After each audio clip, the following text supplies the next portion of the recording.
Buenas tardes. Gracias a todos por venir. Estamos aquí para presentar Nieve Negra, la última novela de David Torres y tercera de la saga de Roberto Esteban.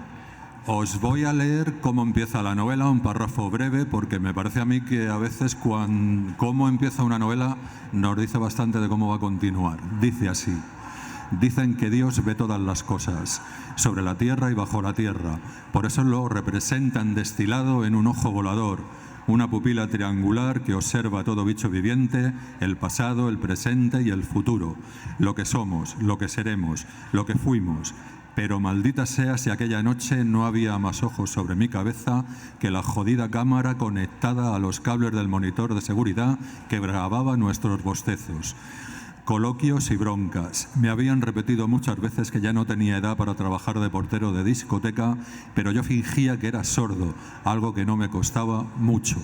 Bueno, pues esto es el comienzo de Nieve Negra, como digo, tercera de la saga de Roberto Esteban, el personaje de esta trilogía hasta ahora, que se inicia con El Gran Silencio, finalista del Premio Nadal en 2003, y que vuelve en 2008 en una novela que se llama Niños de Tiza y que ganó el premio Tigre Juan y ganó el premio Dashiell Hammett de la Semana Negra de Gijón.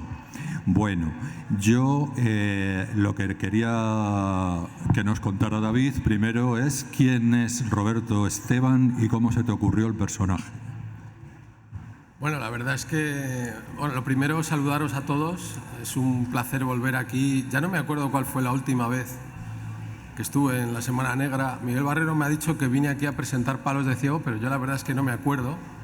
Ya la memoria me juega estas malas pasadas. Yo creía que era Todos los buenos soldados. Pero vamos, hace ya tiempo que no venía por Gijón y siempre es un placer estar en esto. Iba a decir evento, pero vamos, esto ya no es esto es un batiburrillo fenomenal. Pues Roberto Esteban en realidad nació en una noche de borrachera de unos amigos, que todos poetas, menos yo, que nos pusimos a hacer una especie de Cadáver exquisito, ¿no? Una novela, sorteamos género y salió novela negra. Y me tocó empezar a mí, y entonces yo me inventé a un detective y por joder más que nada a los poetas, porque son todos unos borrachos y unos tipsómanos tremendos, pues dije, lo voy a hacer abstemio, exalcohólico y no fumador, ¿no? Un exboxeador y bueno, la novela, de hecho esa novela está publicada, cada uno escribimos un capítulo. Hay como 12 capítulos, 6 y 6, o 14, no recuerdo ahora. Se llama El pie sin huella, la podéis encontrar por ahí. Es un disparate muy divertido, pero enseguida estos empezaron a hacer gilipolleces, ¿no? Pues, en el segundo capítulo el Roberto Esteban ya estaba bebiendo un gin tonic, en el tercero estaba recitando a Shakespeare y evidentemente yo no había hecho un tipo culto para nada, ¿no?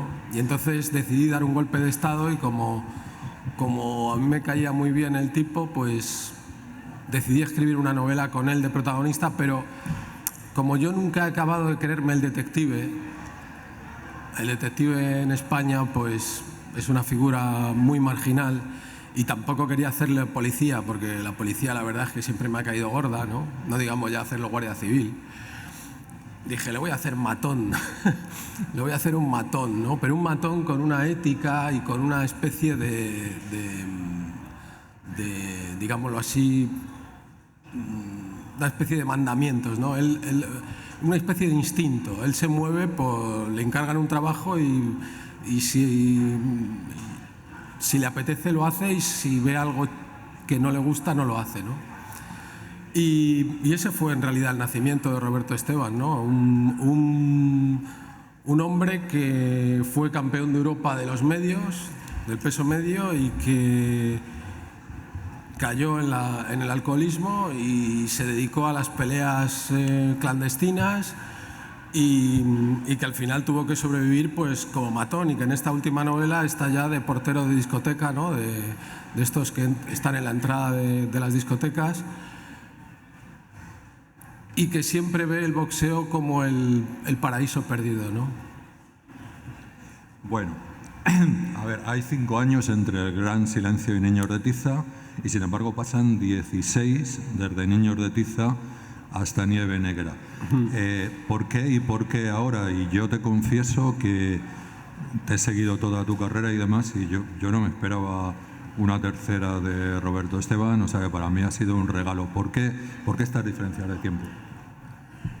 Bueno, no sé, yo me lo paso muy bien con Roberto. La verdad es que a mí lo que me gusta de Roberto Esteban es la voz. Yo creo que fundamentalmente el gran invento de Chandler respecto a Hammett es el que inventa la novela negra, eso está claro, ¿no? Inventa todo, la atmósfera, el tono, las tramas, la crítica social. Pero digámoslo así, la gran innovación de Chandler es que lo hace en primera persona. Es que el detective de Chandler, que es Philip Marlowe, da una especie de tono confesional, de tono casi vamos a decir poético, ¿no? Porque la primera persona da ese sentido de estar contando la historia desde la propia vivencia, ¿no? Desde la propia experiencia, desde la memoria. Y yo, salvo en algún cuento por ahí perdido, que si quieres luego hablamos de ello, creo que eso es lo que le da la fuerza. Cuando Roberto me habla, de pronto yo sentía eso, de pronto lo vi en esa discoteca ya medio cojo por cómo había acabado en Niños de Tiza, al lado de un tarugo búlgaro al que le tiene cariño, y ya casi pensando en la jubilación, ¿no? Y dije, vamos a ver qué pasa, ¿no? Ese es un poco, no sé, yo creo que las novelas te salen cuando el personaje vuelve a la carga, ¿no? Vuelve a tener algo que decir. Bueno, te has metido un poco con los poetas y yo, para salvarlos un poco, voy a leer un poema. Es un poema que se titula, es muy cortito. El poema se titula El reproche y es de un poeta de aquí, de Gijón, de Cima de Villa, concretamente, David González. Y yo voy a leer este poema y después David les va a explicar por qué yo he leído este poema. No está pactado ni lo hemos hablado. No se molestaron en oír los zumbidos de la mar en 1000 orejas de puntillas, en comprender que la regla astillada castigaba a sus propias manos, en contemplar en las pizarras Niños de Tiza, borrándose. Sí, a ver, David González es que primero es un poeta espléndido. Era un poeta espléndido, yo le echo mucho de menos. Y es esa clase de poeta que la gente cree que es fácil escribir la poesía que hacía David, ¿no? Mi tocayo. Y yo, al leer a David González, que es un tipo que había estado en la cárcel, que contaba su propia experiencia lumpen y que había hecho, digámoslo así, había resurgido de esas brasas como un félix, ¿no? Y había hecho belleza con todo ese dolor, pues las pocas veces, por desgracia, que bebimos y que comimos y que fumamos juntos, pues lo vi como un alma común, ¿no? Y evidentemente ese verso que has citado ahí de Niños de Tiza, yo al leerlo en aquel momento estaba yo escribiendo la segunda novela de Esteban y dije, hostia, este es el título. Y lo puse como epígrafe, ¿no? Sí. Niños de Tiza borrándose, sí. Niños de Tiza, sí. En Nieve Negra nos presentas a un Roberto Esteban crepuscular, un tipo que ya está a vuelta de todo, y me gustaría que nos contaras si es una reflexión tuya sobre el tiempo transcurrido, sobre sobre que todo tiene un final. Y luego también otra cosa, porque Roberto Esteban, aunque nos has contado que nacía de una broma, que no sé qué, que tú te diviertes con esto de la novela negra, que tal, pero realmente yo, según veo la saga, este personaje emana como personaje de este arquetipo del perdedor, del antihéroe, tan propio de la novela negra americana. Me gustaría también que nos contaras qué tiene de atrayente, según tu punto de vista, la figura literaria esta del perdedor. Bueno, yo es que a mí la dicotomía esta tan yanqui del perdedor y el ganador me parece una filfa tremenda, ¿no? Es decir, creo que el boxeo es una perfecta metáfora de que el ganador es una estafa total, ¿no? Es una trola. Y la gran diferencia entre la novela policíaca y la novela negra, que es algo que mucha gente no lo entiende, ¿no? Piensa que la novela negra va de un misterio y quién va a ser el asesino y tal y cual. Aquí hay un asesino, en efecto, hay varios, pero la novela negra en realidad es como un, digámoslo así, un corte en vertical de todo el tejido social, ¿no? Y es sacar a la luz las tripas de lo que la gente no quiere ver. El gran invento de Hammett fue hacer un tipo que pegaba una patada en la puerta y de pronto pues aparecía pues un empresario que estaba en contacto con un alcalde, con un no sé qué corrupto, y se veía toda la corrupción, ¿no? De arriba abajo, desde el último mafioso tal hasta lo más alto de la sociedad, ¿no? Y Roberto Esteban, pues en su papel de simple matón de discoteca, que es digámoslo así, una especie de condottiero, ¿no? de hombre de confianza de una jefa mafiosa que hay en Madrid, de pronto, sin quererlo ni beberlo, se encuentra en mitad de una guerra de bandas y tiene que bregar con ello, ¿no? Se encuentra como en mitad de un combate, pues eso, medio cojo, medio sordo y ya viejo y sin ganas. Y yo me di cuenta que en esta novela una cosa que definía mucho a Esteban era la soledad. Necesitaba como un apoyo, ¿no? Y de pronto apareció el personaje de esta chica... la chica sudamericana, sí, adolescente, sí. Que prácticamente una cría, pero que viene de una mara y tal, muy salvaje. Y de pronto los vi y dije, bueno, esto es otra vez Sherlock Holmes y Watson, esto es otra vez Don Quijote y Sancho, ¿no? Que en el fondo, y hay un momento en el que ella dice, vamos a ser como esa puta pareja de detectives, ¿no? Como Holmes y Sancho, ¿no? Y los mezcla a los dos. Pero claro, es que el gran invento de Cervantes es poner a dos personajes totalmente disímiles. Y al mismo tiempo, esa cría es un poco... Claro, poco a poco Esteban se da cuenta de que es la hija que él no pudo tener, ¿no? Ese sentimiento de paternidad, que es un poco algo que a mí también me falta. Nieve Negra, efectivamente, ya verán cuando la lean, destila soledad, destila derrota, destila pérdida, que son características efectivamente implícitas a la novela negra. Lo hemos dicho 1000 veces, la novela negra no es el thriller en donde todos ganan, hay un restablecimiento del orden y encima el héroe es guapísimo y se enrolla con todas. No, la novela negra es otra cosa.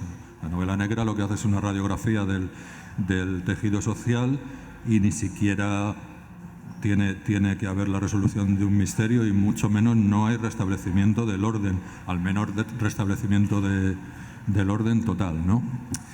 Bueno, este señor y yo somos del mismo distrito. Sí. Iba a decir barrio, pero no es lo mismo, porque yo sé que Canillejas es el de San Blas, pero es el mismo distrito y hemos visto de todo. Me gustaría que nos contaras algunas diferencias y similitudes entre la delincuencia de los 80 y la de ahora, la que has tratado en la novela. Bueno, la verdad es que como tú bien dices, nosotros vivimos a comienzos de los 80, sobre todo, pues la época del caballo, ¿no? En todos los barrios periféricos, no solo de la capital, sino de toda España, ¿no? Yo eso lo saqué sobre todo en Niños de Tiza. Los recuerdos de Esteban de cuando iba al colegio y tal, pues anécdotas que la gente me decía, pero ¿de dónde te sacas esas cosas? Digo, pues las más, como casi siempre, las más increíbles son las verdaderas, ¿no? Eso sí. de que unos críos venían al instituto acojonados porque se habían encontrado un borracho ahorcado, ¿no? Por divertirse habían cogido a un borracho los yonkis del parque de San Blas y lo habían ahorcado, ¿no? Yo un poco en la novela esta, la verdad es que lo de las bandas, así por decirlo finamente, me lo he inventado, ¿no? Pero apenas leo noticias de cómo funcionan, ¿no? Las mafias chinas, que son mucho más discretas, las mafias sudamericanas, las maras y todo esto, pues no se distinguen mucho de la realidad, ¿no? De la ficción, quiero decir. No creo haber exagerado demasiado. No, yo creo que no, en absoluto. Bueno, David Torres, además de escribir novela negra, escribe otro tipo de novelas. Ha ganado, entre otros, el premio Logroño por Punto de Fisión y también ganó el premio Ateneo de Valladolid. Y además, lo hablábamos hace un rato ahí fuera, él es articulista en Público y les mete cera a todos los políticos, sobre todo de derechas, que yo le he preguntado antes si no está amenazado, porque coño, el otro día salió Antonio Maestre. Lo que pasa es que Antonio Maestre sí que es verdad que tiene más visibilidad que tú, porque está en la tele y demás, y está amenazado por los fascistas, ¿no? Y me ha comentado que de momento, pues bueno, va resistiendo. Pero si pueden leer sus artículos en Público, háganlo, porque junto a los de Aníbal Malvar en el mismo periódico son acojonantes. Bueno, yo quería hablar de otra cosa también, de alguien que ya ha fallecido, muy ligado a la Semana Negra, que acogió y ayudó a muchos escritores que llegamos por entonces, ¿no? Él es Fernando Marías, y yo recuerdo que en una fiesta de Culturama, fíjate, ya ha llovido, se me vino para mí y me dice: sé quién eres y tú lo que tienes que hacer es ir a Semana Negra y tal. Y me dio el teléfono de no sé quién, que yo nunca llamé porque me dio vergüenza. Y entonces yo sé que tú tuviste también un primer encuentro con él que fue decisivo. ¿Nos podías hablar de ello? Sí, de hecho dentro de un rato vamos a presentar el libro de Juan, que está ahí sentado, Juan Bas. El pensamiento vuelve a la sangre, que es... Juan fue amigo de Fernando desde niños, ¿no? Una cosa que me da mucha envidia. Primero por Fernando, segundo por Juan, y luego por mantener una amistad tantos años y encima dedicarse a lo mismo, ¿no? Fernando Marías era como... Es que suena muy tonto decirlo, ¿no? Pero es lo que tú has dicho. Para muchos escritores novatos que empezábamos era como un ángel, ¿no? Que de pronto descendía. Y en mi caso fue cuando yo quedé finalista en Nadal. Como él había ganado el Nadal unos años antes, de pronto un tipo que yo no conozco de nada se me acerca, me pone la mano así y me dice: tú no me conoces, tú no me conoces de nada, pero vamos a ser amigos. Y efectivamente fuimos muy amigos, y siempre es un tipo que era tan generoso, tan divertido, tan majo, tan buena persona. Vamos, de hecho cuando murió Fernando, el shock en todo el ámbito, no solo en el de género negro, sino en todo el ámbito de periodismo, de la literatura española en general, fue brutal, fue algo tremendo, ¿no? Era alguien único, ¿no? Y no sé, más adelante vamos a estar un buen rato hablando de Fernando. Bueno, y aunque estamos aquí para hablar de Nieve Negra, una novela maravillosa, cómprenla, van a flipar. Para mí David es uno de los tipos que mejor escribe en España. Y digo que aunque estamos para hablar de novela negra, tampoco estamos en departamentos estancos y cada uno en nuestra habitación escribiendo. Me gustaría que nos hablaras de cómo ves el panorama actual de la novela negra española. Bueno, yo de eso sé muy poco, la verdad, porque leo... Mira, pero ahora me he acordado de una cosa, Fernando, para que veas. Yo tengo una novela que no es novela negra exactamente, yo la llamo novela kaki, porque sucede en la guerra de Ifni, ¿no? Y es... cuando empezó la guerra de Ifni, en la Nochevieja de 1957, mandaron a una serie de artistas, Franco mandó a una serie de artistas a amenizar a las tropas, ¿no? Iba Carmen Sevilla e iba Miguel Gila. Y entonces fue Fernando Marías quien me dio la idea, me dijo, tengo desde hace muchos años una idea sobre una novela con Fernando Marías en la guerra de Ifni. Y dije, ¿y qué? Dice, no, dice, es que tú eres el único tipo que conozco que tiene el sentido del humor para hacer eso. Dice, pues yo no sé qué hacer, si quieres te regalo la idea, ¿no? Y yo me quedé así, empecé a investigar un poco, me quedé fascinado con la historia porque realmente es la guerra menos publicitada de la historia de España, es la última guerra internacional, aparte de la fragata, esas que me han mandado al Golfo y tal, en la que hemos estado envueltos. Y claro, yo pensé que Gila Detective era un bombón, o sea, era fantástico, ¿no? O sea, yo de hecho pensé un primer título que le iba a llamar la novela Alguien ha matado a alguien, ¿no? Que era la frase esta de Gila de Alguien ha matado a alguien, ¿no? Gila le pierden la maleta, se queda allí como uno de los sospechosos y se queda vestido de paracaidista teniendo que demostrar que él no es el asesino, ¿no? Y bueno, eso es un ejemplo de la digámoslo así, la generosidad absoluta que tenía Fernando, que lo mismo te invitaba a un festival o montaba un tinglao de oye, vamos a hacer un libro de cuentos de teléfonos, no sé qué, se lo vamos a vender a Vodafone. ¿Te apuntas? Yo me apunto, venga, te apuntabas. Con Fernando te apuntabas a un bombardeo, ¿no? Y lo mismo te regalaba un argumento, como me pasó a mí, ¿no? Pero del género actual, pues estoy bastante perdido, ¿no? Yo, pues, te conozco a ti, evidentemente, conozco a Carlos Salem y poco más, reconozco, pero es que leo muy poco, es que siempre últimamente estoy volviendo a leer a Vázquez Montalbán, estoy volviendo a leer las novelas de Carballo y a Chandler, ¿no? Porque este verano me han pedido una serie para público y una especie dice, bueno, queremos que escribas una serie veraniega, ¿no? Como una novela por entregas. Y digo, bueno, pues Roberto Esteban, una novela corta de Roberto Esteban. Y claro, para mojarme un poco, para volver a tener el tono, pues creo que los referentes míos básicos son Chandler y Vázquez Montalbán. Bueno, como esto ya dentro de nada me van a decir qué tal, ¿alguien quiere preguntar algo a David? No. ¿Algo sobre la novela o sobre alguna otra novela? ¿Sobre quién va a ganar el mundialito? Yo qué sé, cualquier cosa. ¿Hay un mundialito? No me he enterado. Bueno, dinos, David, al menos cuáles son tus referentes literarios y al final del todo me dices una novela o un escritor que te marcó. Joder, es que eso es... Mis referentes literarios... Ahora mismo estoy dando un curso en Fuente Taja sobre la Odisea y la Ilíada. Pues claro, Homero, para empezar, ¿no? Cervantes, claro, empiezo así, no paro, ¿no? Pero ya que estamos hablando de géneros, yo lo más lejos que llega en el periodismo es que es el momento en el que le hice una entrevista a Stanislav Lem, ¿no?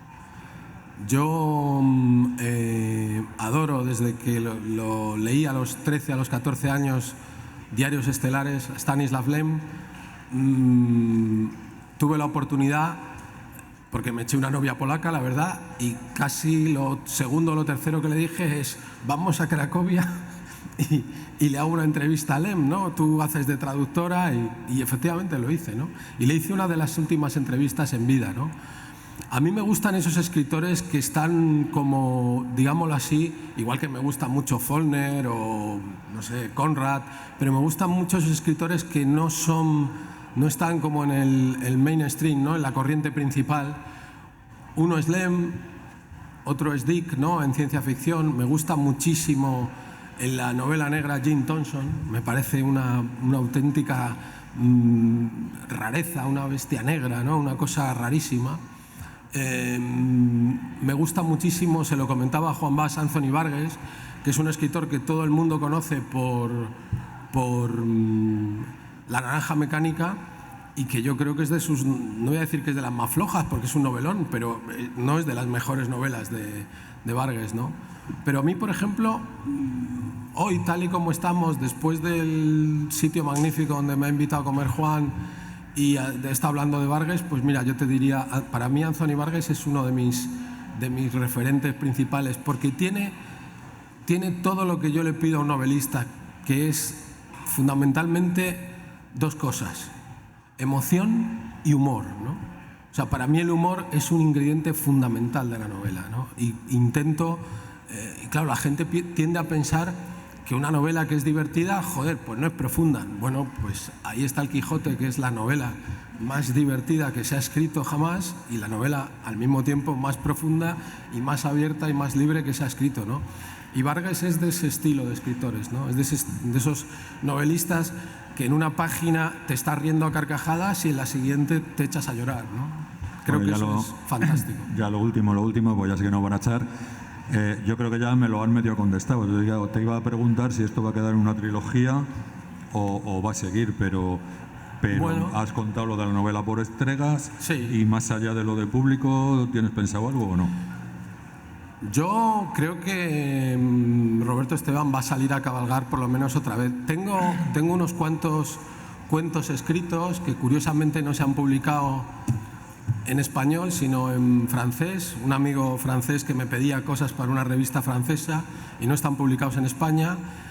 Y creo que junto a esta novela que espero escribir, si todo va bien, para finales de julio, para agosto, todo agosto, finales de julio, que va a ser una especie de cuento largo, novela corta, pues va a ser volver a ver a Esteban ahí dando hostias y en su salsa, ¿no? Digamos al gusto del lector, ¿no? Y peleando otra vez con molinos de viento, que como decía Mázquez Montalbán, al final los molinos de viento resulta que son gigantes. Bueno, pues nada más, gracias a todos por la atención. Compren esta novela. Os aseguro que no vais a arrepentir, porque es puro Chandler, pero en vez de en Los Ángeles, en Madrid. Y un aplauso para David, y esto es La Semana Negra, y sigue.